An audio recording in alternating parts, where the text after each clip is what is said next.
Hey everyone, Brian from All Day Ruckoff here, and today I've got an interview with Lion City Ruckers, which is the first ruck club in Singapore.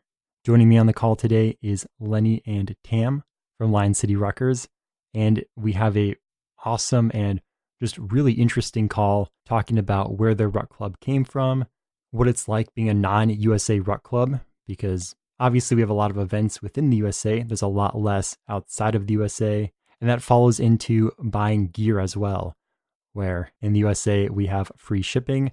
Outside of the USA, shipping can be well over $100, $150 for a single ruck.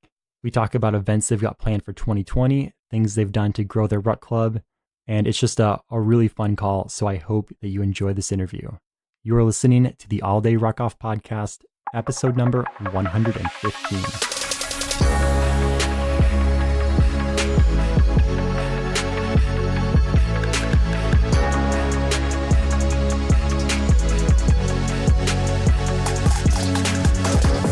Thank you so much for downloading this episode.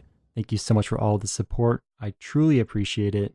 And I really hope that you enjoy this interview with Lenny and Tam from the Lion City Ruckers.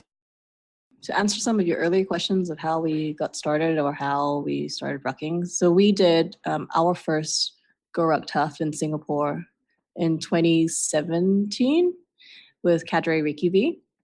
So that was a custom event. So that's really where Lenny and, well, we sort of met in the lead up to it because, with the Facebook group and, getting logistics together. But that was our first Go Ruck Tough. Well, actually our only Go Ruck event, really, Go Ruck Challenge event. And from there, we met up probably a month or two after the event. Another member and I, we rucked a Spartan race to try that out. And then we sort of had the ruck club with just very few members, with maybe 4 or 5 members, meeting up monthly for rucking. And so it's been slow moving to begin with, to pick up momentum and gather interest. But now especially with the ruck club challenges that happen on a monthly basis, it's giving that variety and also giving people the ability to earn patches. We've been able to get more interest from people rucking. I can definitely see that being important because there's, like you mentioned, one tough that's come through. So it's not like you have the opportunity, like some cities in the United States, to earn a dozen patches a year. I think Charlotte had 5 HTLs just in that one city last year in 2018. And so that's really interesting to hear you say that the patches through the monthly rucking challenges are a great way to draw people in because there isn't quite the scale of events out there than there are here. Right. So going back to that first Go Ruck Tough event, that was back in 2017, was Lion City Ruckers a thing at that point, or did that not exist yet? No, it didn't exist yet. So we met at the event, and it just so happened that about 8 months later, Go Ruck had an initiative to kind of start the ruck clubs. I hopped on the Go Ruck website and applied to try and be an affiliate or a rucking partner, a training partner at first initially, and then it just so happened they were starting the ruck clubs, and we kind of jumped on that and got Lion City Ruckers up and running. Very cool. Yeah. So custom events, at least in the United States, they're really expensive to run. How did a custom event happen over there? Was there someone who brought it together, or did Go Ruck just say, hey, we're going to give this a shot and here you go? As far as I know, neither Lenny or I were part of the organizing group, but we had mutual friends who, as far as I understand, helped to organize a custom. So where the interest came from is I was a Spartan racer. We have quite a big community of Spartan racers, and someone had done the earlier Go Ruck Tough back in 2015 and said that was the best thing he had ever done, most fulfilling thing. And to someone who's a leader in our Spartan community. So he said, if we can get Go Ruck to come do an event, would you be interested? And so we had to gather sort of expressions of interest. whether we do a light, whether we do a tough. In the end, it was decided that we'll just do one event with a tough. So I think that in the absence of, to us, that was just normal because we didn't know any other way. We didn't know that customs are way more expensive. It's just by nature of the fact that we don't have access to that many events, just being able to get one event, we were really happy with. So, yeah. It was actually kind of funny for me. I'd never even heard of Gorak. I was doing CrossFit for about 7 or 8 years prior. And I kind of stumbled across Gorak because there's a lot of bag enthusiasts in Singapore as well. People collect all kinds of really expensive bags, and they don't use them for events. And then when I started looking up Gorak events, I stumbled across the one that we're doing in Singapore, and I kind of signed up, and I wrangled a couple of buddies to join in.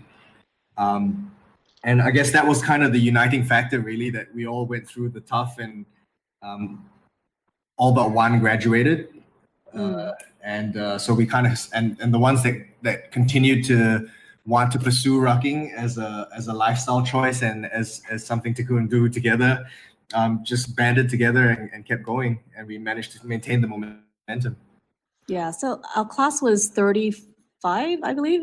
Yeah, and 34 finished. So out of that 34, I would say from the core group, the GRTs from that challenge, we might have say 8 to 10 of those may show up on occasion to our monthly rucks. That's a great percentage. I would say personally, seeing the numbers out here in the United States, I mean, I think that's a great percentage to keep and to continue meeting up with for rucks. Yeah, so with the foundation of the Ruck Club, we've seen more interest, and we've been trying to get people to consider signing up for events, and that was one of the things that we kind of earmarked as what we'd like to try and achieve in the coming years, to try and have more events come out this way, because that will help promote rucking as a sport, as an activity, and also we'd like to see more events come this way. And it's looking like there are going to be people who are interested in doing at least the lights, and for those that want to take a bigger a piece of the pie, then try out a tough or a tough light for that matter. And also to mention that in between 2017 and now, there was a Go Ruck Ingress event that was here in Singapore last year. Was that last year? I think it was. Yeah, it was last year. And so Leonard and a couple of other Ruck Club members did join that because they're into Ingress. And so I had my first experience of shadowing, which was cool. More into rucking than Ingress, but that's the yes. But having said that, because of Ingress, I think we had like 200 people show up for Ingress from all over the the region. So that was amazing for us. We thought we were just this small little country in silo, but there really is the numbers in the region. So Taiwan, Japan, who are crazy about Ingress and would show up to an event like this. So we were thinking, hang on, if people are interested in Ingress and getting a taste of rucking, let's get more people, and don't just look at Singapore and silo. And how about the neighboring countries, regions? And as far as we know, a new Ruck Club has been formed in our Malaysia, so that's close. The Tokyo Ruckers are huge, so that would be aspirational one day to be as big as them, I suppose, sometime in the future. But for us, it was like we're not just this small country on our own. There are a lot of the community is global and regional, and let's collaborate with those people to get more things happening here. That's really exciting, and that's really interesting that the Ingress group kind of brought that whole idea, because there are a lot of people who travel for Ingress events. And I remember when Gorak first announced that partnership with Ingress, I mean, there was a lot of eyes on what is Gorak, because there, Ingress has a very dedicated, very large community, and they were all very curious about that. Well, if you've never attended a Go Ruck Ingress event, I've never seen that many GR1s in the same location. Yes. Practically everyone was sporting a Go Ruck bag, Yes. which was Which is unseen awesome. and unheard of. But having said that, people did show up in jeans for the Go Ruck stealth. So that was Oh That was- Jeans boy, and a white t-shirt. Jeans and a Yes. white t-shirt. that's gonna be a rough night. Yeah. Yeah. Oh, trust me. After 2 minutes, they were thinking about whether they wanted to continue. I can imagine. I even had one guy on my team that had his water bladder, but he didn't have any water in it. So when we were doing an equipment check, he was like, "Here's my bladder, but I don't have any water."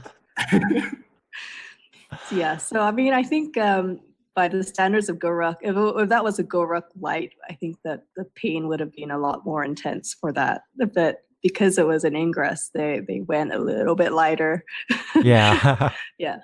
Yeah, but when we first founded the Ruck Club, one of the first rucks that we tried to organize was, I think it was only about 4 or 5 of us. We were really ambitious and we thought, oh, we'll do this, 30 kilometer coastal, sort of ruck, and it should only take us about 6 or 7 hours. And it grossly miscalculated that, and we ended up taking something like 9 hours to try and do this coastal road that ended up being almost 25 miles. And it was just a little bit too much to bite off on your first ruck after an event. But I was foolhardy and thinking that we were invincible because we finished the tough. But yeah, that was a painful lesson to learn as well.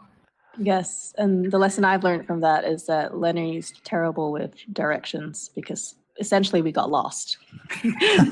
So hopefully in the years since then, if we ever intend to do a star course, that we need someone navigating who knows how to navigate. Yeah, Lenny doesn't get directions. No. But you know what? It was good training and you clocked the miles, so We did. bonus. Yeah. Yes, I'm still traumatized from that, but yeah. Yeah, so since then, I think that we've been more active in the last year, I'd say, since so Ingress gave a goal for the local members to train for, because you had an event coming up. And then with the release of the monthly rucking challenges, both from ruckingchallenges.com and also from Go Ruck, and also the Ruck Club callouts, we're now not short of ideas, or challenges. And so I think our momentum has definitely picked up in the last year. We're getting new members, newbies who have never done an event, and coming along. And so I think that's very reassuring to know that people are willing to try something new. And I think that the more awareness that goes out, both locally as well as Go Ruck doing their thing with the CrossFit Games and all their other partnerships, Savage Race partnerships, I think that just gets the awareness out there as well. I would say our main competitor, not a direct competitor, but a competitor and a community that we can also attract are the Spartan racers, because Spartan has grown a lot in this region since compared to say 3 years ago. So they're doing their hurricane heats, they're doing their obstacle racing, and there's quite a big community of Spartan and obstacle course racers here in Singapore. So we feel that that's definitely a community that I'm sort of a bridge to that community because I'm part of the Spartan community as well. But to get them into trying something new, not necessarily, we won't we won't position it as something better, but let's try something different. Yeah. I like that idea. In our tough that we did in Singapore, there was also a large number of guys who served in the military, because in Singapore, every male that turns 18 goes through 2 years of military service. And some are active duty guys, some are in the equivalent of our National Guard. And all of them would have done some form of ruck marching with a weighted pack. So obviously not everyone thinks that's the most enjoyable thing to do, but there was still quite a large number of military or former military guys that kind of jumped on the tough and got through it with us.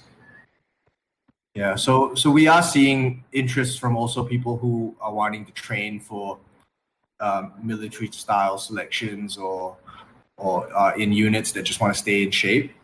And that's kind of partially my motivation for rucking as well. I just want to be able to actually ruck when I need to, if I'm ever called back for military service.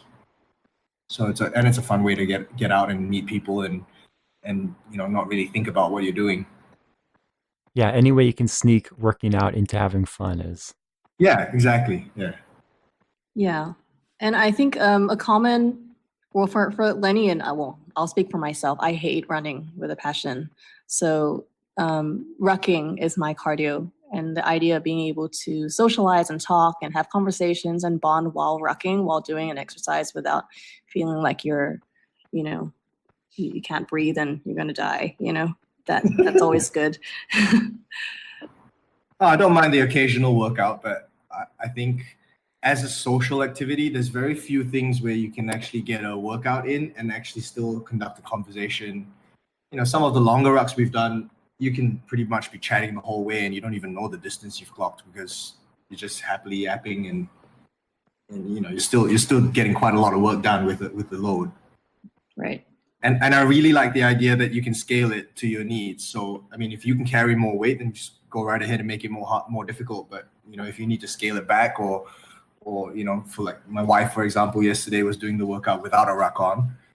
You just adjust it to your needs at the time, and it's accessible to a lot more people that way because you don't have a fixed standard that you need to stick to. In order to just get a social fitness activity done. Yeah, so more inclusive for sure. Yeah, exactly. Absolutely. And I mean, comparing it back to running, Tam, you mentioned that you hate running with a passion. With running, I mean, your options are if you want to, get a bigger workout in, you either run faster or you run farther. And both of those end up removing you from the people you're running with. So you're either running further away from them or you're running, when they turn around, you're still going. And Right. the wonderful thing about rucking and community, if you want to get that bigger workout in, then throw a sandbag on your shoulders or put a little extra weight in the ruck and you can Right. still move at the same pace, but you'll be getting the workout that you need while they're getting the workout they need. And you can still foster that awesome community. That's right. Yeah. And for us, I think there's also a lot of questions about events. Like some of the new people that we've met coming into the Ruck Club, or sometimes even stuff that people see on social media, they're always asking like, what's in an event and why would you go do it? And having a few people that have been through an event, a tough, is useful because we can kind of relate and explain that it's not that unachievable. It's not that hard. It's not so difficult that you can't finish, but it's going to challenge you, and it's a rewarding thing to do. Yeah, I think we sometimes play good cop, bad cop on that. Someone always talks about the good memories, but then I think a bit of reality check as well is good because you are miserable for those 12 hours. But you tend to forget it. It's like childbirth, right? You forget after a few years. So I think that, yeah, we do talk a lot about the crazy stuff that went on in our tough, but we talk about it in a way where it was miserable but fun. And somehow, if we don't scare people off with that, then they're interested. So yeah. That's easy for you to say, Tammy, because you didn't have to Estonian wife carry me. That's right. I was the casualty, so I had the easiest job. But there's no better bonding than carrying a heavy log or some aqua burpees or whatever else we had to do. Tunnel of love and Tunnel all of that. love. Yeah. So no, heaps of fun. Very good memories, and we've been liaising closely with Padre Ricky on, well, now that he's at HQ as well, being able to help request an event. So whether we'll see him in our neck of the woods next year, we're not sure, but we've seen him twice. So for our Go Ruck challenge, Go Ruck Tough back in 2017, and he also was here for the Ingress. So keeping that relationship going as well has been really good as our connection to someone in Go Ruck, so we're not in silo as well. That's been really awesome. Yeah, I can see how that would definitely be important, especially because of the geographical distances between yourselves and GoRuck versus a lot of the Mm. people over here in GoRuck. Going back to the formation of Lion City Ruckers, what was that like starting a ruck club in a country that didn't have a ruck club? I think there's 200 plus of them now in the United States. And, Mm. so if I start one in Seattle, it's going to be one of 4 or 5 in the area, but yours was one of 0 in the area. So what was that like? Um, for me, I like that we were the first. I like being the pioneers in this region anyway, or not region, Singapore.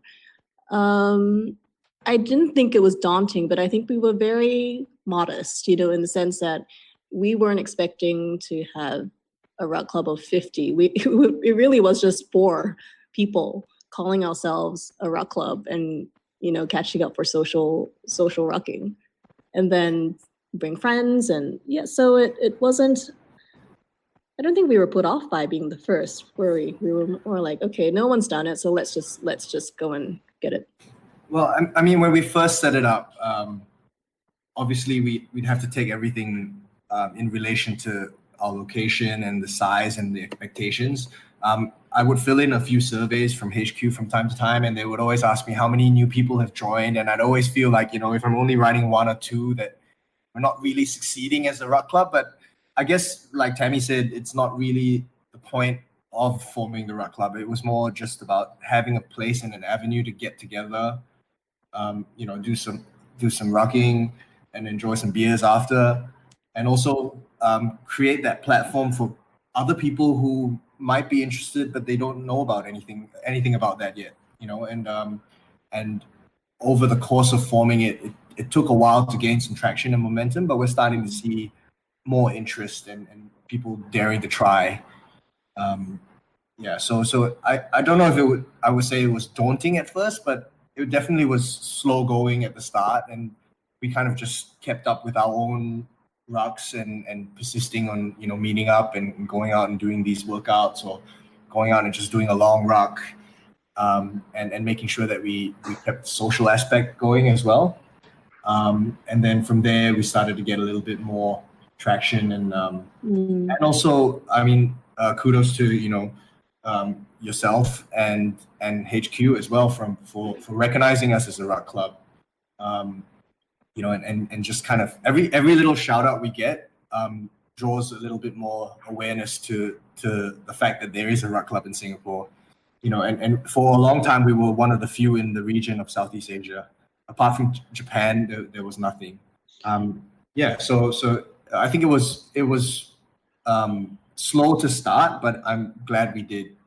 Yeah. And I think for us, we were constantly inspired by what the ruck clubs in the States were doing. They would be posting, on the Tough page, what workouts they were doing. And we were just amazed that people were carrying 50 pounds, like no big deal. And, clocking miles at times that were just so out of the park for us. We were thinking, oh my goodness, we need to keep our training going, because we're nowhere near there. So it's like the idea of, if we ever wanted to go to the States to do a challenge, I think it would be very painful, more painful than we've experienced here. So that was some kind of an incentive for us to keep the training going, to increase the weight, to, throw on some sandbags, and just try to do our best to keep up, or at least try and close that gap a little bit more. I think I would be the first to say that we are miles behind what the strength and speed and the amount of training that the rock clubs in the States do. So we're just doing a little bit that we can. I think everyone feels that way in some regard because there's always someone out there rucking with more, rucking further, rucking faster, and leave it to social media to bubble those to the top. Right. So I know I'll hop on Instagram or something and just scroll through for a couple minutes. I'll see someone with some crazy 4 mile rucked in 40 something minutes. It's like, oh my gosh, how? And Yeah, so I mean, something that we said is like, so we tried the 12-mile timed ruck back when the heavy had the, those 12-mile timed ruck and the PT tests. So we did that a couple of times and failed the PT, but we thought, at least we try, gave it a shot and see what it felt like. Get a benchmark or baseline, and then, do it again a few months down the track to see the improvements. So the 12-mile was painful for us, and I think that's something to consider, that maybe for people who are coming to Singapore for the first time to do a ruck, they might have rucked in the States. It's one thing that you may not get is the level of heat and humidity here in Singapore. We're right on the equator, and that just sucks the energy out of you. So I think that Singapore will provide an interesting challenge for people, even experienced ruckers, just in dealing with, maybe we don't have the terrain, we don't have the mountains and so forth, but we do have humidity, I suppose, humidity and heat and dehydration. So, yeah. I mean, we don't have any frame of reference on how quickly a 12-mile ruck is normally done. I know we tried to meet the standard of 3 hours and 30 minutes, and we barely scraped the bottom of the barrel on that. I think we finished in like 3 hours 25 or 28 or something. Yeah, the first time. 2 minutes to spare first time. And then we were seeing, people rucking like 50 pounds in 3 hours. And I remember saying to Tammy, I was like, how is this even possible? These guys are machines. But like in the scale of reference, like Tam was saying, we don't have the need for jackets or windbreakers. You're probably not even going to bother changing your shirt because it's going to be drenched in the first 5 to 10 minutes. And so we deal with different challenges here with the heat and humidity. But obviously, not to forget to mention that our city is very picturesque, and it is an urban environment. So it makes for a very interesting event, or even if you're just coming to walk and see the place, it's definitely a must-see location, I would say. I'm biased because I live here, but it's a good spot. You're biased? Is that what you said? Yeah. And that humidity, if you're not used to it, I mean, personally, I live in the Pacific Northwest in the Seattle, just outside of Seattle. And so we have very low humidity. It's very nice weather. And so it's great for getting outside, for rucking, for running. Tam, sorry, I know you hate that, but it's great weather for that too.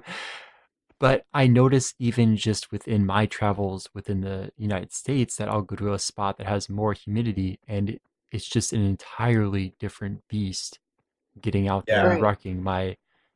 My water's all different, the amount I have to drink, and there's just so many other factors. And so I can only imagine, since I've never been to Singapore before, but I know how close you are, like you said, to the equator, and it's just got to be tough.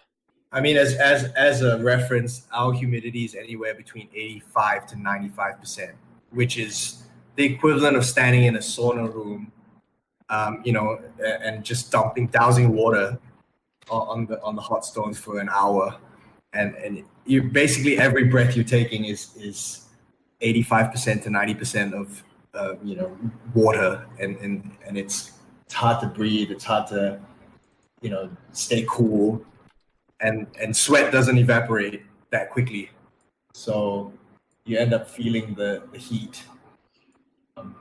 And I remember from our tough when we finally made it after carrying that log and we made it to the beach to do aqua burpees. I was so happy because that meant we could get in the water and cool off. And that was deliberate. When we spoke with Ricky later on, he goes, that was deliberate to cool people off in this heat. So I was so happy to do Tunnel of Love or aqua burpees in the ocean because it was just such a relief from the heat. So I'm not sure how many people look at the ocean and go, I really want to go in there and do some aqua burpees. But for me, at least during the tough, I was like, yep, let's get in there. Yeah, it's funny how that works. I mean, out here, our humidity's, I think, in the 50% or so. And at night, it can get cold. It can get into the 40s, the 50s. And, the water can chill you up quite a bit. But other parts of the world, I mean, it's just it's the best. It's like, if only we could do the whole event in the water. Yeah. Okay, no, I'm sure I'd be complaining about doing the whole event in the water. I'd be so- game. Let's do it. Yeah, but I for like me personally, I have plans to travel and do at least try a heavy and maybe even a HTL. And when I look at destinations to go and do these events, I'm always looking at the climate and trying to see where it would be nice. And in comparison to Singapore, all the spots have a lot less humidity, and it should be a lot more pleasant. At least if you're doing workouts and suffering under a log or doing any sort of PT, it's over when it's over. You don't continue to kind of suffer through trying to cool down and catch your breath while you're still carrying heavy items and doing other things. So I wouldn't say it's easier, but it's definitely something that different. Yeah, you want to think about or at least be prepared for. Right.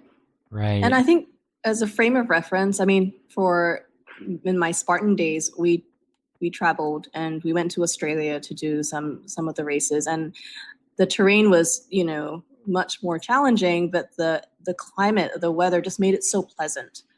So I think that really makes a difference as well, because the heat here really does.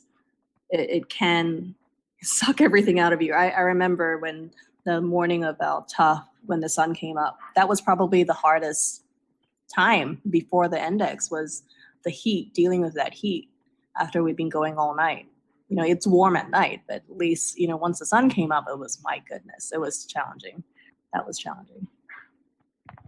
Yeah, I can imagine. We've had a couple of hot days out here, and I guess probably hot's relative, but when it gets to the 80s out here, people start to cook. And I remember I've done a number of events where, people they thought it was going to be high 60s, ended up being low 80s, and it's tough for everyone. Lenny, going back to your point quick about traveling for events, I mean, I think you'll have a good time because of the difference in the humidity, but just kind of maybe you have to look out for the elevation, because don't choose an HTL in Denver or something that's at 5,200 feet elevation.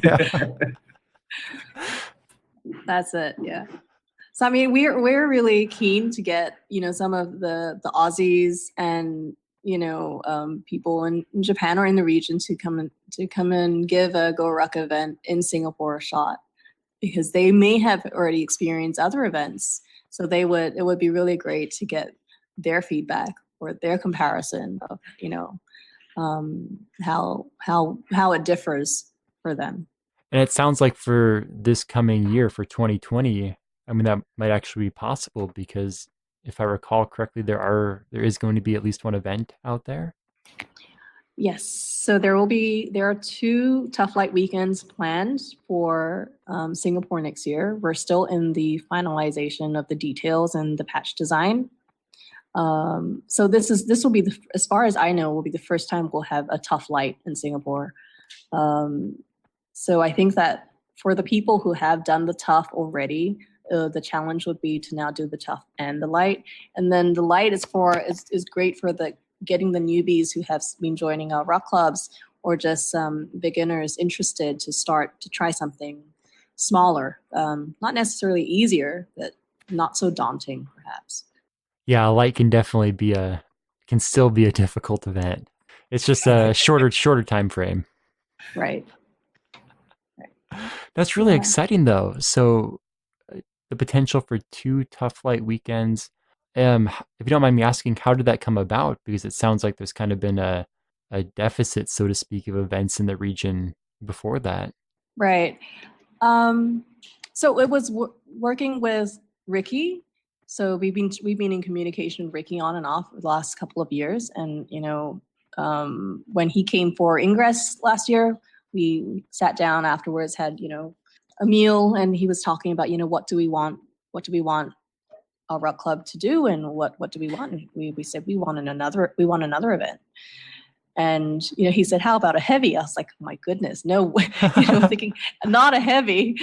I was down for a heavy. I actually proposed a heavy, and then in hindsight, I mean, just looking at accessibility and also uptake for events, I think it would be a bit too ambitious to try and garner applications for a heavy at this stage, because not very many people know what Gorak is about, and Right. we try to encourage people to join an event and try it out. So a light is in for someone who doesn't know much about an event, a light is more accessible and less daunting, and it seems shorter than to try and sign up for a 12-hour event and then not know what you're in for. But yeah, but having said that, I would say that, again, referencing Spartan have been growing in here in Singapore, and they've recently been doing more hurricane heats in the 4 to 6 hours as well as a 12-hour. So in terms of time frame, some of the people that we think would be interested would be ones who've tried those events, and they know they can do 6 hours or can do 12 hours. A lot smaller amount of people would have done the 24 hours. But I think it's, having done both myself, I really enjoyed the Go Ruck challenge, and I want more people to experience it. It's it's not the same, and it's just being able to experience that and know that, okay, from an endurance point of view, they know that they can endure 6 hours or 12 hours. They've got that sort of benchmark. So come and do this, So I think the heavy in this climate as well would be not only at the time right now, being that we're just gathering interest now and momentum. We think a tough light would be a great way to start, to cover the newbies who are just trying to come in, and also the ones who have done a tough and want a bit more of a challenge to do both. But perhaps in the future, if our community grows even bigger, and that there are more people inclined to do a 24-hour event, then sure, we'll have a heavy down the road. Yeah, and having the Ruck Club definitely helps us get a little bit more clout, and also for HQ to kind of judge interest and gauge the demand for an event. And we pitched to them that it's been a few years since we've had an event. And with the Ruck Club around and also the growing interest in the region, we should be able to garner enough participants to run a weekend or two. And so we kind of hatched a proposal for running these two events in 2020. And I can definitely see how having the presence of the Ruck Club there would make Go Ruck a lot more interested in coming to the region, because they know that there will be people there who are interested in events. And so that's really great that it's working out that way for you. Yeah, and it's really cool to also, we kind of posted it on our social media channels, and within the first 3 or 4 hours of posting it, people from stateside were already sort of saying, oh, I really want to come by and see Singapore, all the more reason for me to go down now. And then we also had people who were from overseas working in Singapore and saying, like, they remember how nice it was when they were working here, they want to come back. So it's really nice to see that, because it's not only exclusively in the States that we can have events, and Japan have run a number of heavies, I think, previously, and toughs. Mm-hmm. But with this unique location, that's kind of what makes doing a Singapore tough kind of interesting and appealing, I guess. That's got to be really interesting to see that feedback already on the idea behind the events, that people are interested in traveling out to them. Yeah, I feel like Singapore is more accessible, for Australia. Australia is so far away in terms of the rest of the world, and I think that you now, especially nowadays, you can get budget flights from Australia to Singapore that are not too much of a cost constraint. And to know that you can come into Singapore to do an event, and there is an existing Ruck Club that may be able to help with logistics, whether it's bricks, whether it's some weight plates or so forth. I think that would make it more attractive, rather than having no Ruck Club here, and with Go Ruck has just chosen Singapore to do an event. And people have given feedback that it's more accessible to go to Singapore than it is to Japan, because for so long, I think Japan has been the the place to go in Asia if you want to have do an event. And I really like that point that you brought up about having that rock club presence there for people coming in if you need, someone to get bricks together. Because I know personally, if I flew into Singapore, this weekend or next weekend, I would not know where to get bricks for an event. So having people there who I could reach out to, because GoRuck's got the Ruck Club website with the maps, you can see, okay, these are the people in the area and they can help you out. I think you're absolutely right. It just adds a level of accessibility for people traveling in that we haven't really seen in previous years.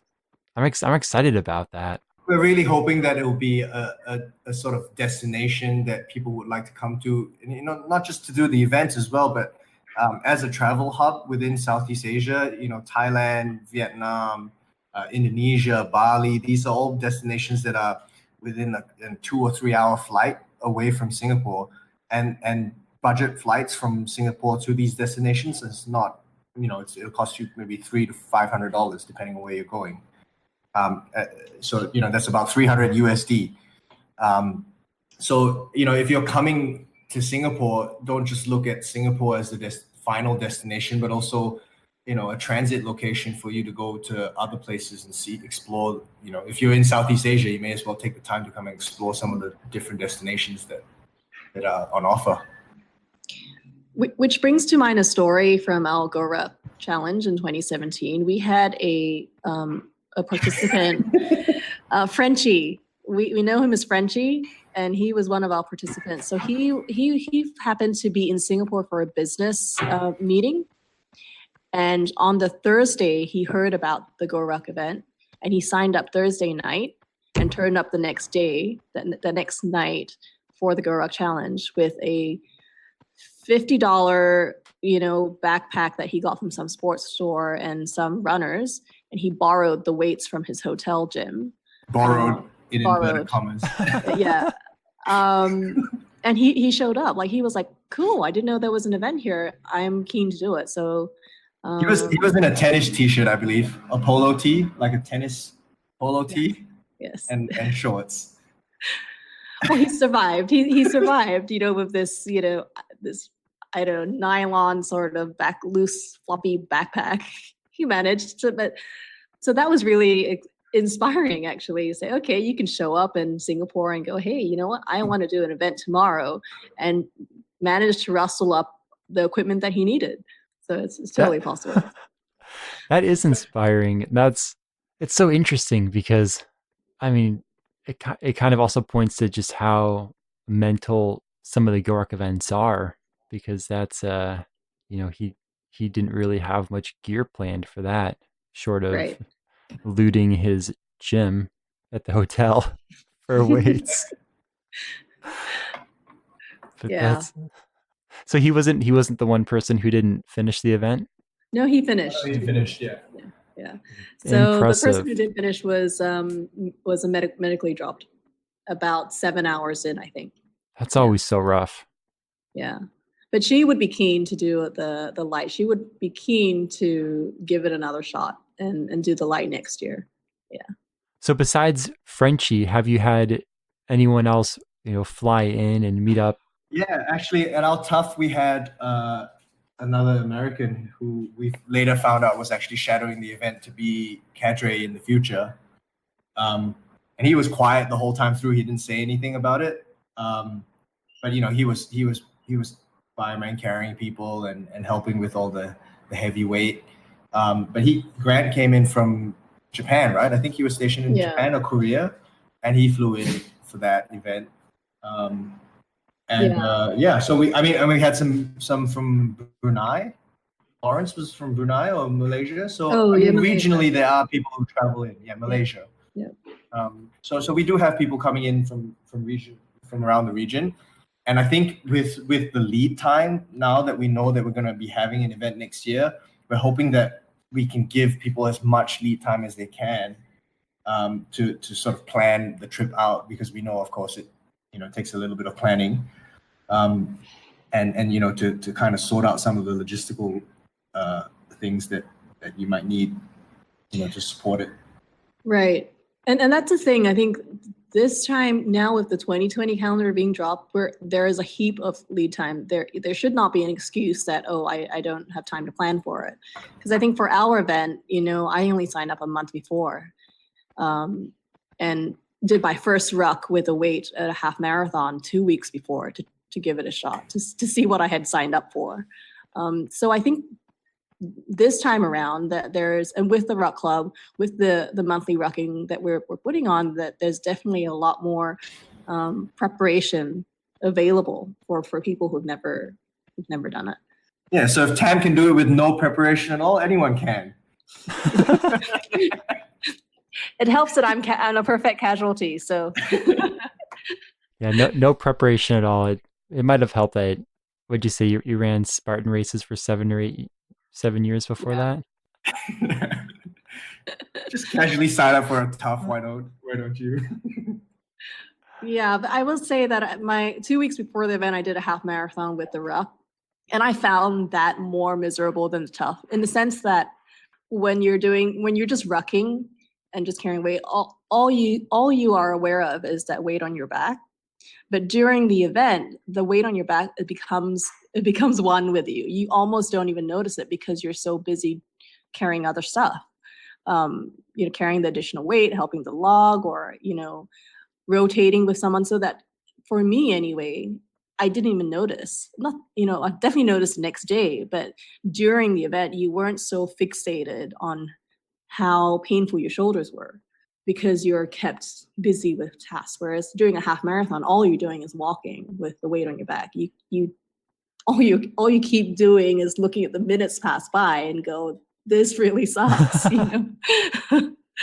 So you're gonna do another 26 miles with me, Tammy? Not if you're planning the route. No way.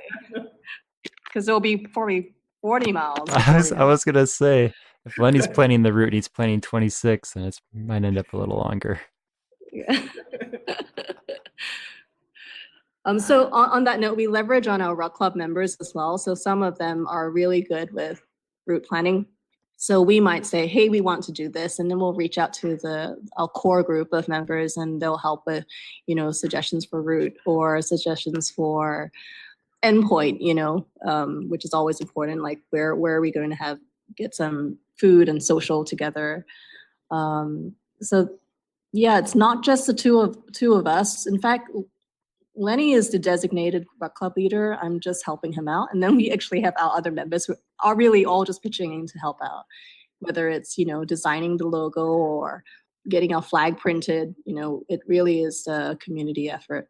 That's always so awesome to see, the community effort, and everyone, who's in a lot of the ruck clubs that I've talked to and I've rucked with. It's, everyone really feels like they're a member of it. And being an urban city, most people are within, I would say, 30 to 40 minutes commute to wherever we're starting on the island. I mean, so just as a perspective, Singapore's, I don't know what it is in miles, but about 72 kilometers or 76 kilometers in circumference. So you could get across the island in a car in less than 40 minutes from one east to west. And if you're going north to south, it'd probably take you about half an hour. So it's not a very big island state. And whenever we're doing sort of ruck club call outs or meeting up with people at a start point, it's actually really easy to say, hey, we're going to meet here at this park or at this place, on this day at this time, and then just show up with all your gear and we'll go.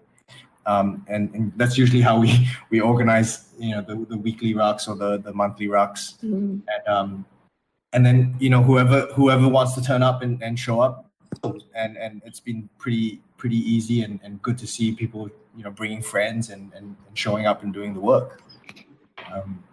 Yeah, and I think also one of the perceptions of Singapore is, like Lenny has been saying, is urban, but we also do have a bit of our jungle or nature, I would say, maybe not so much jungle. But so we have done rucks where we've gone into very isolated areas where there's no cell phone reception, unbelievable in Singapore, but there are pockets of no cell phone reception. So even if you wanted to quit and call a cab, it's not even an option. And I'm referring to the ruck where Lenny got us lost, because that's how we discovered we couldn't call a cab. So it is mostly urban. I think that can be the destination attraction, but there's definitely no shortage of hills, maybe not very high, tall hills, but if you go up that same hill multiple times, it's still, is giving you that challenge that you need for elevation training, I suppose. Absolutely. And there's, no better way to make sure everyone finishes than to, I guess, plan a route, Lenny, where there's no cell phone reception. Yeah. Very soon, I'm gonna say all cell phones are banned from put them in your rucks, and nobody's gonna take them out until we finish, so that you can't whinge and whine about how far we've walked, because you don't know how far we've walked. Well, yes, that was something that from the tough that was actually really, really good. Like we really liked that, and and again, it's the mental thing, right? There was a YouTube video from Ruck about why no phones and no watches, and I think I thought it was great. You're not saying, "My goodness, it's only been 5 minutes," because you don't know how long it's been. So yeah, we might try that one day. Only have one person on the phone to track the GPS, and then no one else has any of that on. Yeah, it's really interesting how that works. When you're out rucking and you want to hit 12 miles and you just keep checking your pace, it feels like it takes a lot longer than some of those events where you don't know how long it's been, but you just know you've gone from point to point and right. You've been with the team. Makes them a little more manageable. What you don't know doesn't hurt you. Exactly. I think it gets you out of your own head. That's what it is, Yeah. The quote, "It's not about you," really applies during an event, because you don't have that luxury of being stuck in your own head, because there's always someone who's suffering worse than you right there at that moment. Yeah. So I think that it was really rewarding, the Go Tough that we did, and we can't wait to have another one and have other people to experience what we did, and to continue to grow the community. Maybe have more rucks on more, not just once a month, but as more frequency, if we have more people. Absolutely. And I think that's a great point that you brought up about being in your head. It took me back real quick to the Star Course event that I did, where there was a certain point for every single person during it where they said, we all have our GPS watches, and they said, "This is the farthest I've ever rucked before." And then after that, it felt like, visually looking at them, that they were in more pain than they were before. But I kind of wonder if no one had any GPS watches on them, if they would have thought about that I've never rucked this far in my life before, because, you just wouldn't know until the end. GoRuck's been doubling down on the Star Courses. They mentioned it was either in the State of GoRuck or on a later post that they were looking to push them into, use that as the way to get into other countries. So I wonder if Singapore will be seeing one of those this year. That is something that is, I think it depends on the numbers that we can get, because logistically, if they're sending a cadre down for the Friday and Saturday, you may as well run a Star Course on the Sunday. But this assumes that we can get the numbers for it. And I think Star Course would be really good for the people who hate PT, because we have some members who, like me, hate running with a passion, who hate PT with a passion, but they're completely fine with doing 26 kilometers just rucking, so I think there is an event for everyone's interest, and that's what's the beauty of how GoRuck, events have evolved over the years. I think because there's the challenge for the ones who want that pain train, and then there are the ones who just like rucking and nothing else. So the Scav Ruck we did last weekend, I think it was really fun, and we imagined that it would be. So we were talking about the Star Course actually with some of the members. They're like, "Oh, what's that like?" And it's like, as far as we understand it, none of us have done one yet. Is that you're given checkpoints and you have to plan your route. So first of all, Lenny would be out of the equation for planning any routes. I'd hit the mileage though. Just do one massive 50-mile loop. That's right. So you miss all the checkpoints, but you'd get the mileage. So we were talking to some of the members and they go, oh, that sounds interesting. It's like, imagine you're doing a scavenger hunt, but instead of looking for items, you're going to checkpoints. So that's actually how we ran our scav ruck. We knew, for example, in Singapore, to find a fire truck and an ambulance, you go to a fire station, and because they have both there. The ambulances are also parked in the fire. So we said, okay, we need to find these two items. Let's go to this fire. Where's the nearest fire station? So we kind of planned it in such a way that it's like a checkpoint. So we just all set off. Someone got the Google Maps and someone navigated and said this is the best way to go, and then off we went. And then from there we said, okay, the next thing we want to find off our list is this. So where do we go? So there was a little bit of aimless walking around, but generally we had a checkpoint in mind that we thought would increase our chances of finding the items on the scav list. And that's pretty much exactly what the star course was, because a lot of the locations, it was, take a picture with this statue at this park. And so you would know how to get to the park, but then you start trying to figure out where that exact statue was. And right. It sounds, very similar to how you laid it out. Yeah. So I think there's definitely interest for that. I believe they're testing that they're doing the beta for the Star Course Sprint series this weekend in DC, I believe. So we'll see how that plays out in a bit. I think that there would be interest. I think our focus would be getting people for the tough light, and then maybe the star sprints. Yeah. And also, realistically speaking, if we're going to run something on a Sunday, I'm not entirely sure if it'd be a full 50-mile star course. Very likely that it will be a shorter distance, maybe something in the 5 or 10 kilometer range, and then maybe a 20 kilometer, which would be, 10, 12 miles. Something like that is probably more likely. Yeah. Given the need for logistics and also having to make sure that the course is laid out appropriately. Right. But also something to note is that in Singapore, we have a huge running community. There are runs almost every week. Whether it's a 5 or 10K or even half marathons, there are a number of those throughout the year. So running is a big thing. So we're not short of people who like to clock that distance. It's just now we're saying, okay, try and clock that distance with a ruck on your back.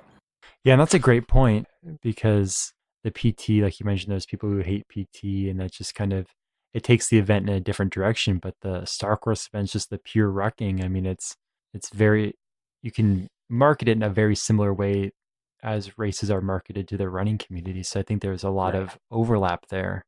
Right. Because it's not, like you said, it's not too far off the path that they're already on, but just far enough to get them into rucking. Right.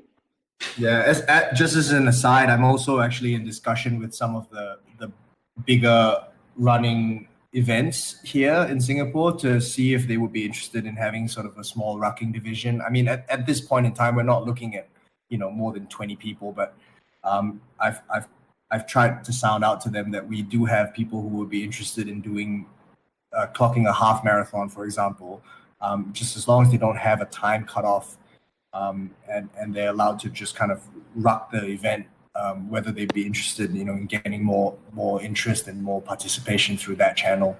So I have been speaking to a couple of run organizers to see if they would be interested. Yeah.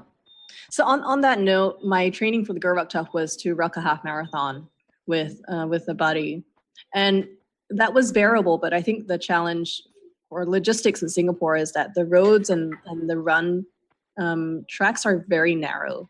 So we also had to be mindful not to block, runners who were running for time.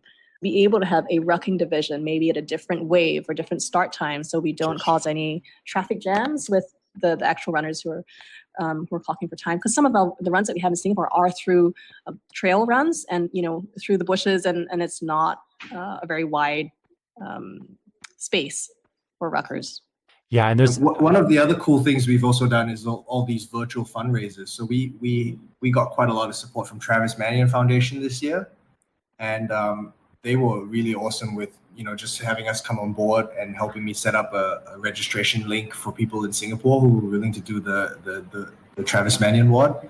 Right. So that was really cool to even though we're not anywhere close to the United States in geography, we were still doing the workout the same weekend as everyone else. And I thought that was kind of interesting that, virtually we were able to bridge the gap and close the distance on that. Yeah, and that's amazing how much, Travis Manning has been doing in the past year. It's been really, really cool to watch all of the ruck clubs putting on their events, and it's been really fun to see. Yeah. So those like, Rucking from Greenberry Foundation, the virtual rocks, they work as well. So we use our, ruck club catch-ups and count those mileage as well for those who had pledged those miles. So things like that. We're planning our own localized version of a virtual or of a challenge of 65-kilometer ruck, because +65 is the Singapore dialing code. So we're actually in the middle of planning that challenge, something localized for Singapore. That, yeah. So we take a lot of inspiration and a lot of ideas for what we do at the Ruck Club from Go Ruck or from Rucking challenges. Or Travis Mannion and so forth. So that's always great. It stops us from having to think too hard about what we want to do. That's important because you should be getting out there and rucking with the Ruck Club, not having to spend a ton of time planning out exactly how everything's going to work. So I'm glad that's been working out positively. Yeah, it's been great. And of course, not to mention all day Ruckoff for the listening material. Because seriously, that's my little link to what's going on in the rucking world. And although it's obviously a lot of interviews from the US, but it's really awesome to listen to know what other people are doing. You get to hear interviews with cadre, and you get to see gear reviews and things like that. It's a really awesome resource, and I'm so glad I stumbled upon it on the internet. So that's been quite a nice source of inspiration too. Appreciate that. Thank you. And now Lion City Ruckers will be on there, so there will be international ruck clubs. Yeah, and that's kind of cool too. Yeah. So, we had talked a bit about travel, a bit about Singapore being this, a destination. If people are planning on, traveling there, you mentioned, was it Frenchie for business, and they want to link up and possibly, go on a ruck or see what Lion City Ruckers are up to if you're putting something on for that weekend. What's the best way for people to get in contact with you? Well, we have a couple of channels. We post the events that we're doing on our Facebook group. So that's a public and open Facebook group. So people can look out for us on Lion City Ruckers. The Facebook page is the Facebook page. Yep. Lots of pictures on there too. Yeah. And the other way would be to drop us an email, lioncityruckers@gmail.com, all one word. And if you happen to tell us when you're going to be in town, we see if we're doing anything and going out for a ruck, and we can always meet up, or we'd be happy to sort of share the love of our city with anyone who's visiting. You mentioned the love of your city. It's been so fun talking about your city because it sounds like you both truly love it there. The irony is I'm not Singaporean, whereas Lenny is. But the naming of our club, one of the options was calling it Singapore Ruckers, and I felt like a really good way to be inclusive because Singapore is a very multicultural country, but also there's quite a big percentage of expats who live here and work here.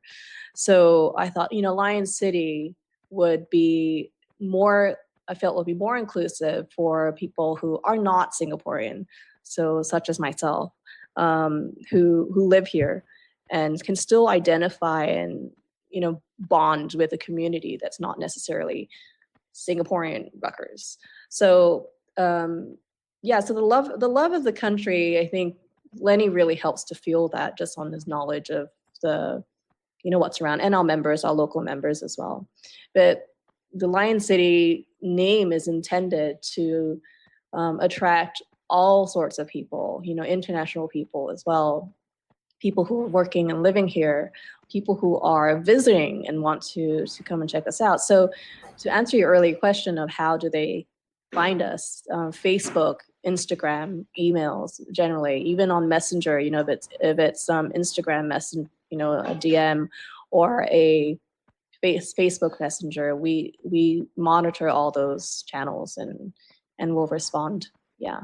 That's perfect. And I just love the meaning behind Lion City Ruckers and your explanation of it there. It's just the way you described it's a great way to bring everyone together and foster the community that I didn't even think of. I mean, historically, the name Singapore is derived from a Malay word, which is actually Singapura, which literally translates to Lion City, the Lion City. Yeah. That's perfect. Here I am learning so much new. Thank you. You're welcome. Yeah. So the events for 2020, one of the weekends will be actually on the National Day. So Singapore's Independence Day from Malaysia. Next year will be the 55th year. So one of the top flight weekends will fall during that period. And I think that the theme for that would really be more about the independence and Singapore's more historical significance, I'd say. But the other event, which will be earlier in the year, will be more as a destination event. Yeah. So we're hopeful that the earlier one in the year, which would be around May, would gather more interest. Maybe people who do the light, and then they'll say, okay, I'll come back and do the tough in a few months' time in the next event. So we were really surprised and joyful that we were given 2 tough lights, because our expectations were we just really wanted one, and we were aware that we may not even get the one. So to be granted 2, that was really awesome for us. So it also means that we have to get going and get people interested and signing up. Yeah, I mean, it sounds like from the previous year's worth of events, I mean, this coming 2020, it might be as many events this year as Singapore has seen since GoRuck started coming there. Does that sound about right? Yeah. Yeah. It's a big change. That's really, really exciting. Yeah. So we're excited. I was just going to say, I think that's a huge testament to the work that you're both doing in Lion City Ruckers. GoRuck's cut down events this year by, I think, nearly 50%, but you're getting 400% more events in 2020 than before. Right. That's awesome when you look at it that way. Yeah, it is. I was pulling the numbers. I've got the GoRuck event tracker, so it pulls all of GoRuck's events, and I was trying to figure out what percentage they had cut, and I think it's about 50% lights toughs. I think it's like 90 or 93% HTLs, and they're running a lot less events, but Lion City Ruckers is getting 400% more, so it makes me excited. Let's hope we can sustain that and it doesn't get cut any further. Yeah. And they also haven't added, as you mentioned, the sprint series, right? The Star Course sprints, which I believe are Sunday events, 5K, 10K, 15K. So that's going to bolster the Star Course events. And right. Hopefully you get one of those too. And then exciting times. So that would be ideal from a logistic perspective if they're sending cadre over anyway. But we try to, well, Lenny and I, we want to be conservative as well. So we were being, not ambitious at all by asking for one event. So now being given the opportunity for 2, while it's awesome, there's also that sense of trepidation. It's like, oh crap, we have to really get our stuff together and get this happening. We've been given this opportunity. We, don't take it for granted. So we really, the sense of urgency is even more real now, even though it's next year. Yeah. It's never too early to start planning. Yeah, that's true. Especially for people who want to travel in. Like you mentioned, that first event, make it a kind of a destination event. Yeah, we're really hoping that we'll get some international or regional visitors to come in for this event as well, because that will really make the event quite a memorable one and really cool to have people from all over the world. So we've talked a lot of different topics here. We talked about the first event that you two did together, the formation of Lion City Ruckers, how you gather together and ruck, the upcoming events. I mean, I've got my little list of notes here.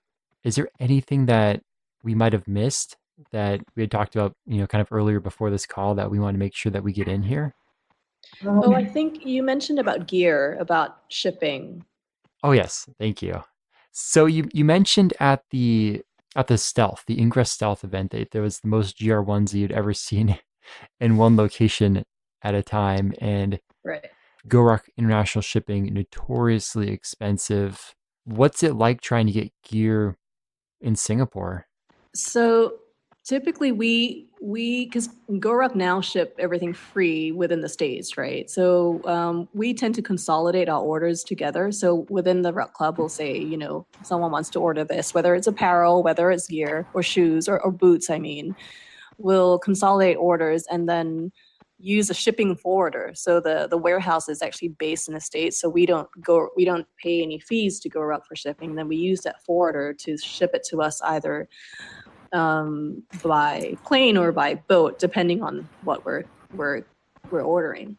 So we're used to having to wait, sometimes 2 to 3 weeks for shipping, and so we tend to, when anyone's making an order, we typically check around with other members saying, "Hey, I'm making an order.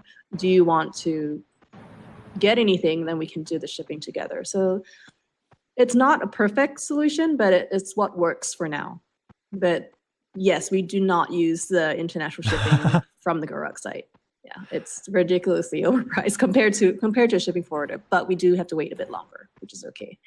And those shipping forwarders, I mean, the first time I'd ever even heard of them was when I started selling things out of the All Day Ruckoff store because I was shipping things to shipping forwarders.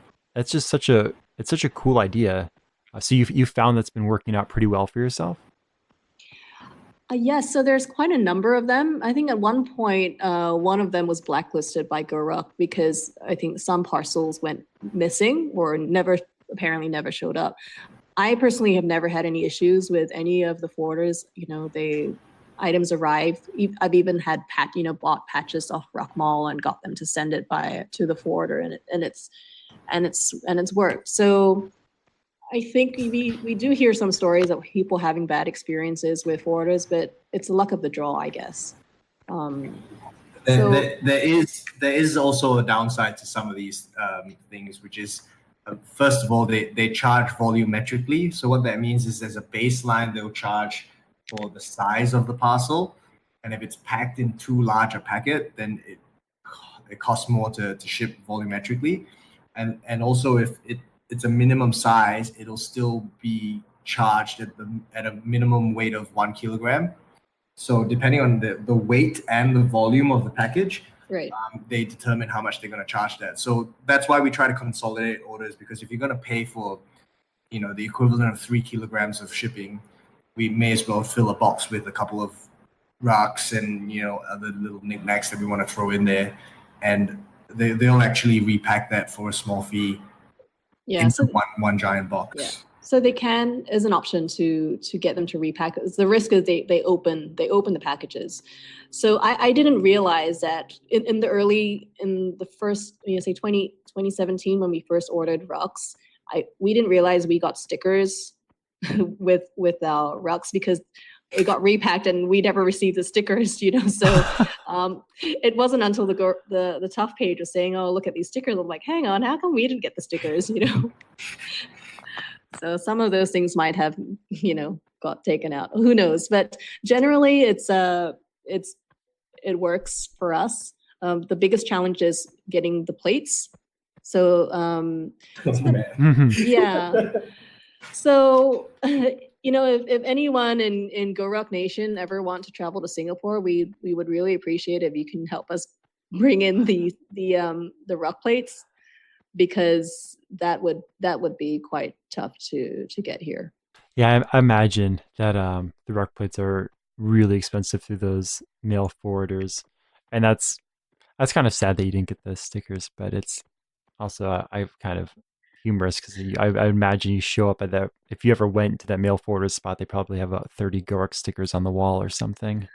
I think that's probably who was selling, on Ruck Mall or wherever that whole stack of stickers, No, but since then we have, I think sometimes depending on your orders, you can choose to repack or not to repack. So if you don't repack, which is what, we've also done, we have been receiving stickers now. But yeah, it's something that we learned along the way. And so among the community, people say, hey, I want to ship something, who do we use? So we would normally lay out a few options to consider. So, okay, and another big challenge for Singapore that comes to mind is scars.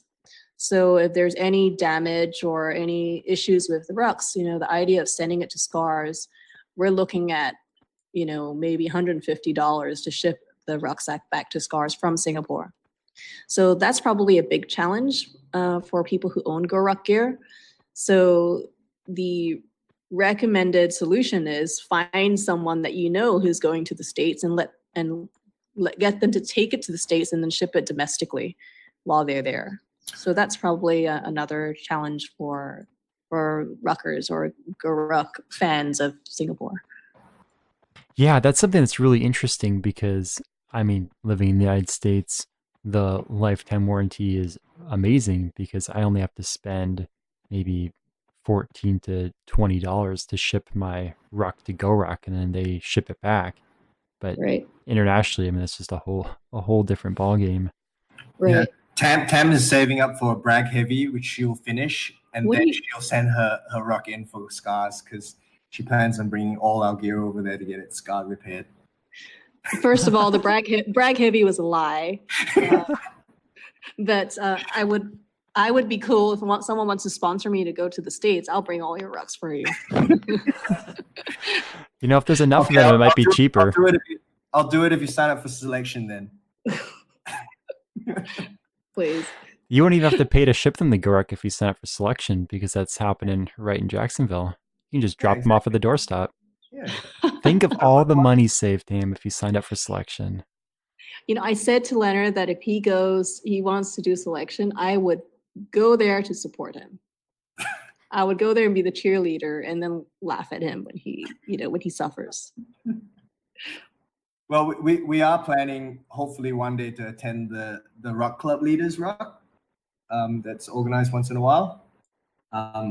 If my schedule permits, I'd hope to fly out to do one of those, which would be really cool. And at some stage in my life, I'd like to try HTL if they're still around.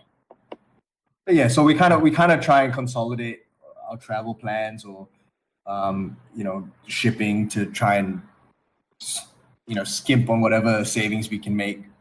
But it is challenging sometimes for international shipping. Well, I really appreciate you sharing the workarounds because I know there's a lot of people who listen to this podcast internationally, and so hopefully that helps them out just a little bit as well, because I feel like it's every week on Reddit or somewhere people are asking how to better get rucks internationally or any way to not pay $180 for shipping. Yeah, exactly. Maybe it's a business idea. Maybe someone can figure something out. There we go. The rucks pack so well in each other that you could probably shove enough of them in there and then fly to Singapore, and that would be cheaper than actually paying Goruck to ship them. Yeah, that's right. Well, I own a GR3, so if anyone wants to sponsor me to fly stateside, I'm happy. When Cadre Ricky flew in Singapore for the tough, he brought six sandbags, Goruck sandbags, all tucked into each other with the fillers empty. So that was our downed pilot that we had to fill with sand and a Skedco. So for cadre who are looking at traveling and bringing coupons, that was, I thought, really an efficient way to do it. Bring a Skedco and play Goruck Santa Claus. Yeah.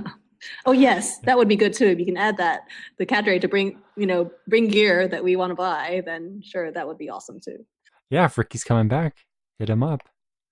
Yeah. If you need sandbags, you can bring them and use them at the event, and then you can just leave them. Look at that new marketing opportunity for Goruck. Used sandbags, kind of like the used CrossFit ruckers, right? No, those selection sandbags were a bargain, and we couldn't get any of those because it's just like, well, if you're stateside. Yeah. And same with the CrossFit Ruckers as well. You had to only be there to get it, right? I think. Yeah, I think that was the case on those. Yeah.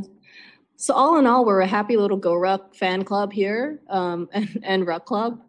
But we were agnostic in the sense that we have a lot of members who carry other brands, like Mystery Ranch is quite popular here as well.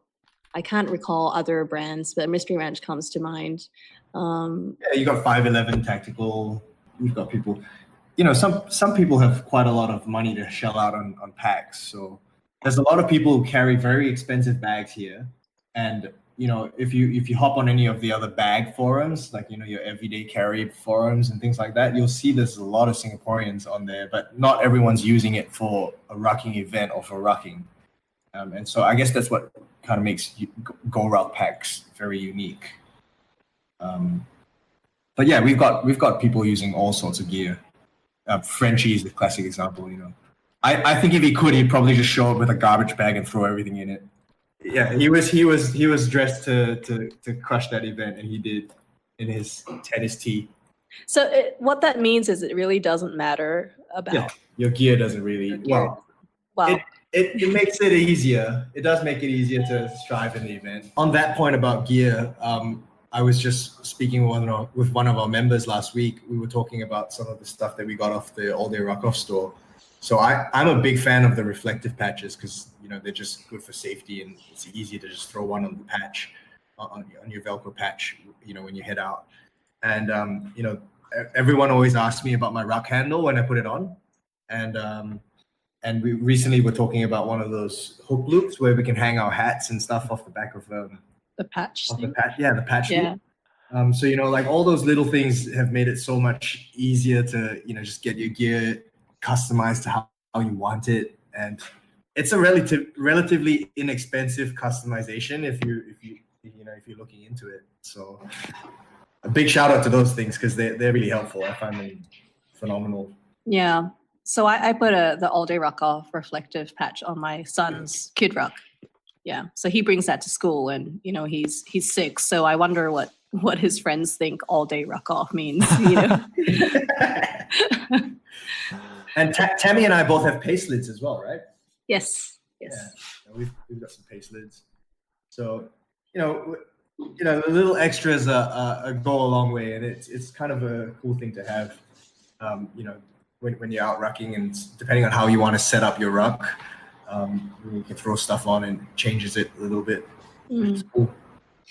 And interestingly enough, we also have quite a few members with the MACB ones boots in Singapore, which surprised me a little because I didn't think there would have been a market for it here.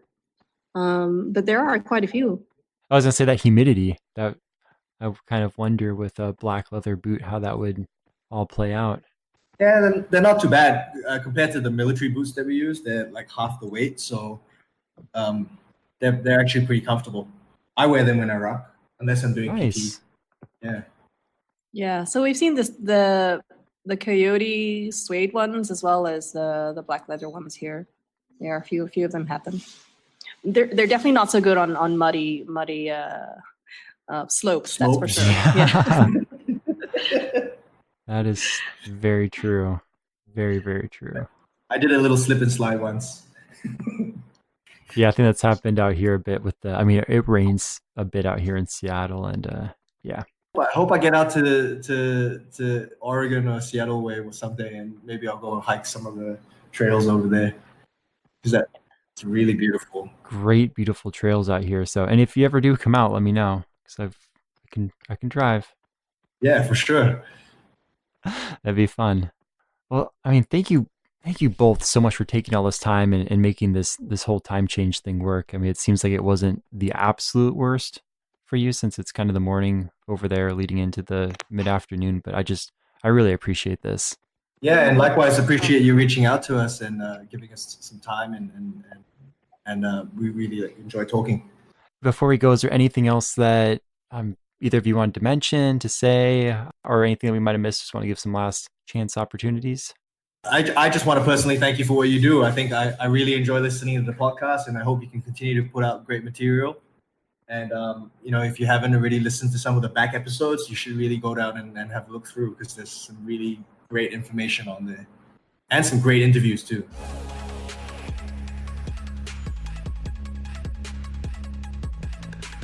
Thank you so much for listening to the All Day Ruckoff podcast. This has been episode number 115. You get links to the show notes, everything we talked about during this call at alldayruckoff.com/115. I had a lot of fun talking with Lenny and Tam. Maybe at the end of 2020, they can come back on and we can talk about how those events went for them in 2020. As I mentioned during the call, they've got 4 events coming up this year, which is a lot more than they've ever had previously for Singapore. So it's exciting. If you enjoyed this interview, if you enjoyed this podcast and want to help support it, you can do so by leaving reviews on either Apple Podcasts or on our Facebook page. Just search for All Day Ruckoff within iTunes or on Facebook. You can also support the podcast financially by buying things from the All Day Ruckoff online store, alldayruckoff.com/store. All of the products that Lenny and Tam talked about during this call are still available there. And then finally, if you want to support the podcast, you can also do so through Patreon, patreon.com/alldayruckoff, which is very much appreciated as well. Thank you for downloading this episode. Again, I really hope that you enjoyed it, and I can't wait to talk to you again next week. Thanks again for the incredible support, and don't forget, attitude is everything, keep yours positive, and drink hard, ruck harder.